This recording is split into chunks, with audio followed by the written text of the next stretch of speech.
You got musicals, holiday classics on ice, and brilliant dance numbers, but remember, they won't be around for long, like Joffrey Ballet's The Nutcracker by two-time Tony Award-winning choreographer Christopher Wheeldon. The 1893 Chicago World's Fair is brought to life on the Lyric Opera House stage, set to Tchaikovsky's legendary score. Critics call it pure joy, heartwarming, and show-stopping, and it's running now through the 28th. And I got a little tip for you. Use promo code SNOW10 to save 10% off tickets for the December 26th and 27th performances. There are a couple of restrictions that apply. The offer excludes price level 6 and previously purchased tickets. See the Nutcracker and visit joffrey.org to grab your tickets.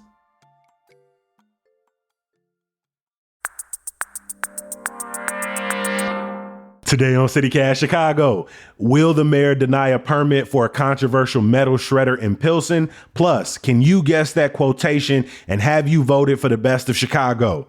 All of that and more with executive producer Simone Alicea. It's Tuesday, December 17th. I'm Jacoby Cochran, and this is what Chicago is talking about.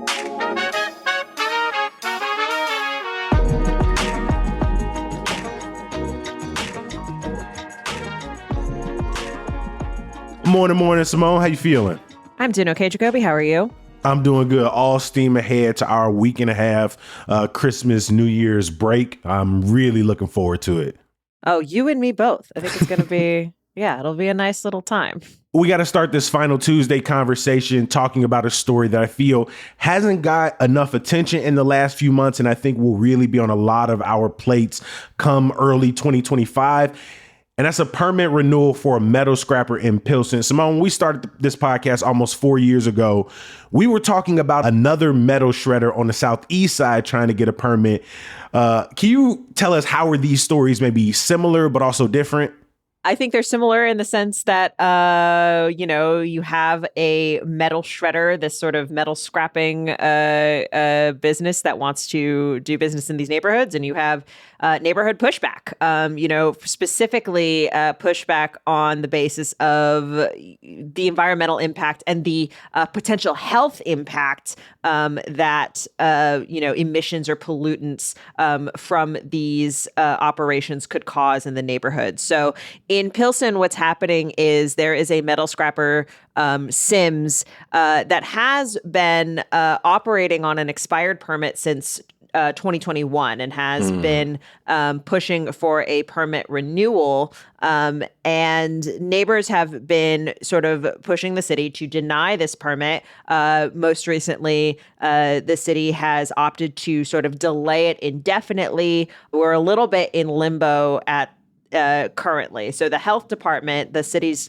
Department of Public Health, had met with community groups earlier in December and indicated that, the information they have currently about pollutant levels from Sims, assuming that it is accurate, it's what they've reported to the EPA, to the Environmental Protection Agency, that there doesn't seem to indicate that there will be adverse health impacts or long-lasting health effects from these emissions levels.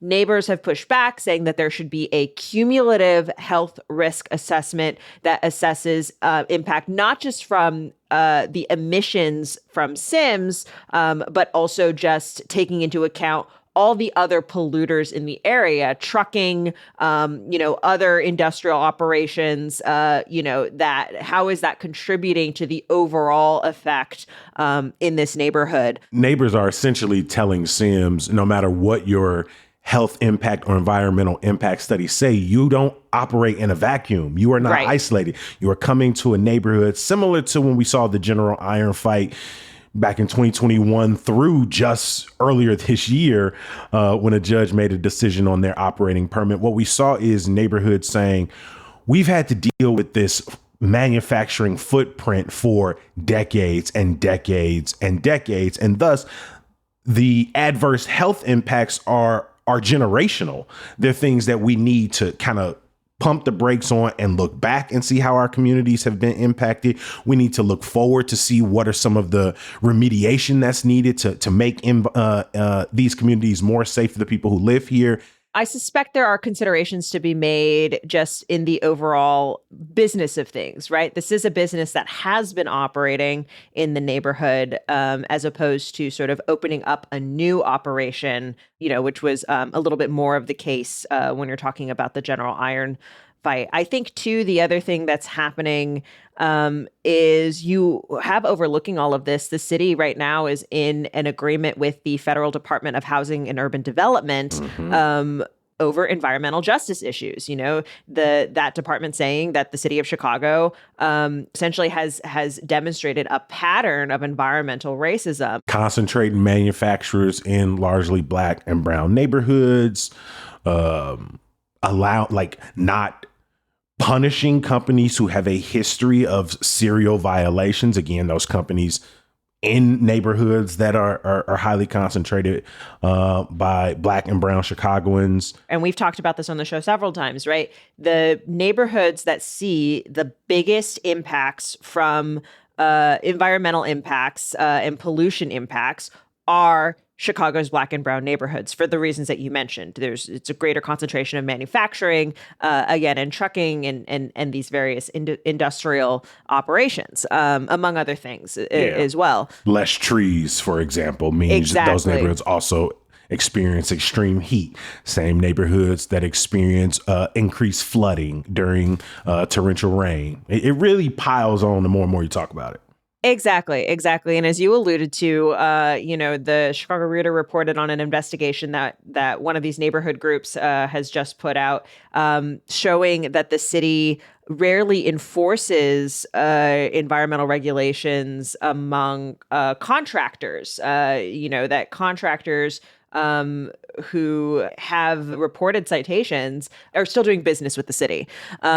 On top of all of this, right, another story that came out recently from the Sun-Times' Brett Chase has to do with leadership changes at the Department of Public Health. The person who was in charge of overseeing a project to install air pollution monitors in various neighborhoods across the city, who was also leading efforts to combat heat disparities in Chicago, is out, has been removed. There was a board of health meeting.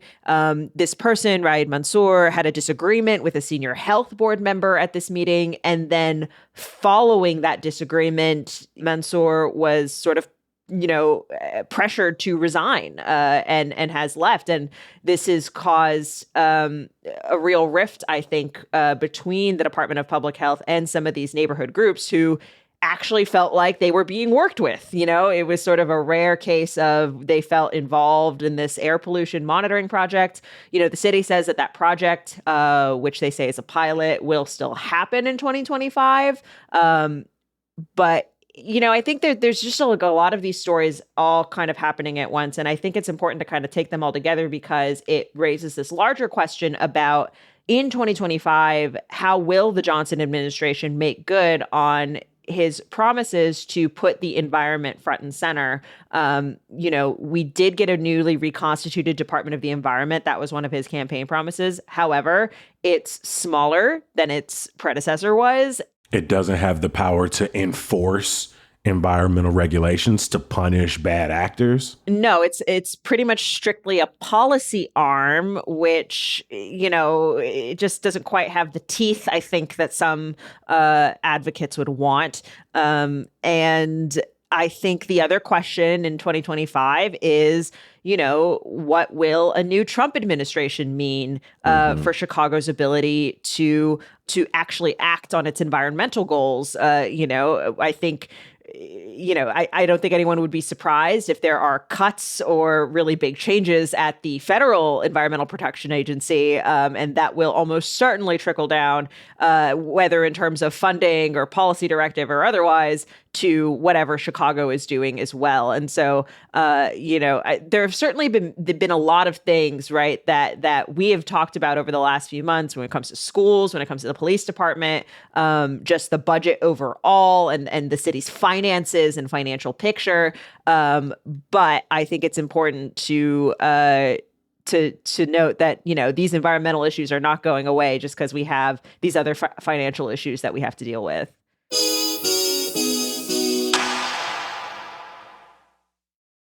We got a little game cooked up for this last Tuesday news roundup of 2024. Simone, what you got for us today?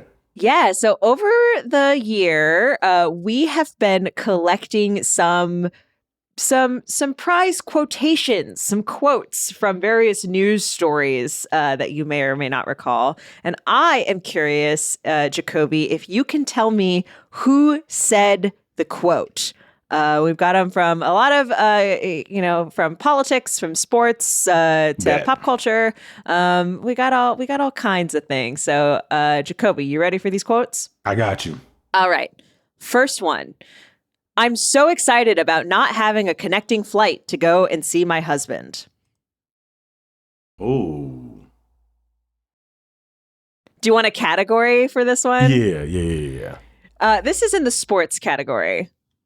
All right, give it to me one more time. I'm so excited about not having a connecting flight to go and see my husband. I'm trying to think. In this same Twitter conversation, this happened on Twitter. In the same conversation, this person said, "One thing about me, I'm gonna eat a hot dog." Oh, Simone Biles. Yes, Olympian. I had to think about it. Yes, Olympic gymnast Simone Biles speaking about her husband Jonathan Owens when he moved to the Bears because she would have needed a connecting flight to get to him in Green Bay. Yes, got it. That's a good one. That was a good one. I'm gonna eat a hot dog. That got me closer. All right. We've got a few from our lovely city council members. Here's one from city council. Someone said this year, "I am pissed off to the highest of pissivity." Andre Vasquez? No. We had to limit how many quotes we had from this alder in this game. And this was said in October of this year. And it was said on Facebook. It was not said in a meeting. This person is an alder on the South Side. Derek Curtis. No. I'm not going to guess anymore, but is it the one who slept in a tent? I believe so. I believe that's the same person because it was 17th Ward Alderman David Moore. Yes, David Moore. 17th Ward Alderman David Moore, who wrote on Facebook, "I am pissed off to the highest passivity." Yes. Moore was among the alders who lobbied very hard against the end of the ShotSpotter contract, and who has, put forward legislation, a few different forms of legislation in an attempt to revive ShotSpotter in wards that want it. The future of ShotSpotter, the specific technology, is pretty much over in Chicago, it seems. However, Mayor Brandon Johnson and Police Superintendent Larry Snelling, have indicated that, there might be something to replace it. Other kinds of technology that the Chicago Police Department may use. ShotSpotter, of course, was a gunshot detection technology that highly controversial in the city. Bet. Staying in politics, can you guess which elected official said, "You know me, I'm a headbanger"? And this was said at the 2024 State Fair. Governor Pritzker did not say that, did he? That was indeed Governor Pritzker. Governor Pritzker, got it. That was his take on the food and music at the Illinois State Fair this summer. Okay, let's move into arts and culture. This person said, "I love Chicago. Chicago has good food. Chicago has really good food." And name checked, ooh-wee it is.